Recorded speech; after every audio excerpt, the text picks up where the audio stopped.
Have you ever made a mistake so big that you felt like you could never be forgiven? The story of the prodigal son is about just that, and it shows us how God's love is bigger than any mistake we could ever make.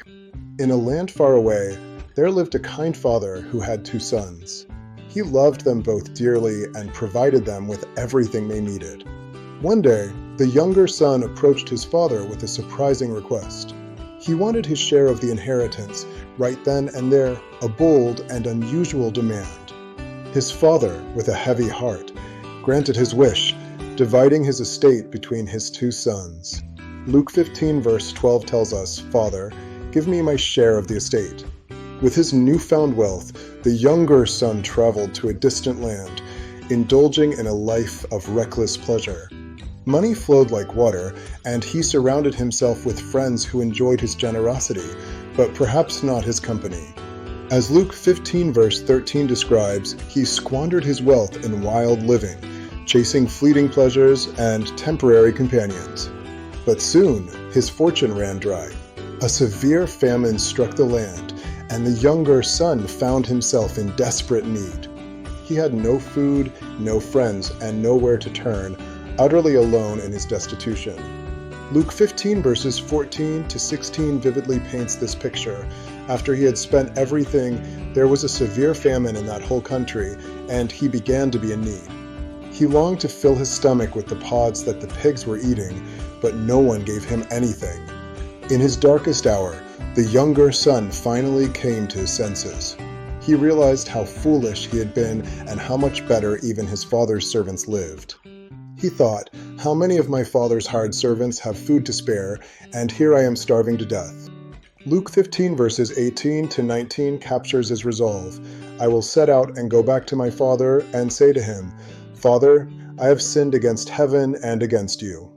As the son made his way home, his father was watching and waiting, his heart yearning for his lost child. And when he saw his son in the distance, his heart overflowed with compassion, recognizing him even from afar. Luke 15 verse 20 beautifully describes this moment, but while he was still a long way off, his father saw him and was filled with compassion for him. He ran to his son, embraced him, and kissed him. Without hesitation, the father welcomed his son home, interrupting his rehearsed confession with an outpouring of love. He called for the finest robe, a ring for his finger, and sandals for his feet, restoring his son's dignity and status. Luke 15 verses 23 to 24 proclaims, "Bring the fattened calf and kill it. Let's have a feast and celebrate. For this son of mine was dead and is alive again. He was lost and is found." A great feast was prepared, and the whole household rejoiced with music and dancing, celebrating the return of the lost son. Now the older son was in the field, diligently working as always, unaware of the joyous commotion at home. As he came near the house, he heard the music and dancing, and his heart filled not with joy, but with anger. Luke 15 verse 28 states, "But he was angry and refused to go in, feeling resentful and misunderstood." His father, hearing of his older son's refusal, went out and pleaded with him, explaining the profound reason for their celebration. He reminded him, "My son, you are always with me, and everything I have is yours." Luke 15 verse 32 concludes the father's plea, "But we had to celebrate and be glad, because this brother of yours was dead and is alive again. He was lost and is found."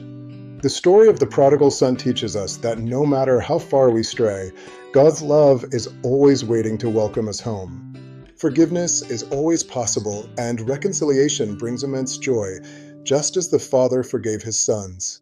Reflect on your own life. Is there someone you need to forgive, or someone from whom you need to seek forgiveness? Remember, God's love is always there to guide you on the path to healing and reconciliation, offering grace beyond measure.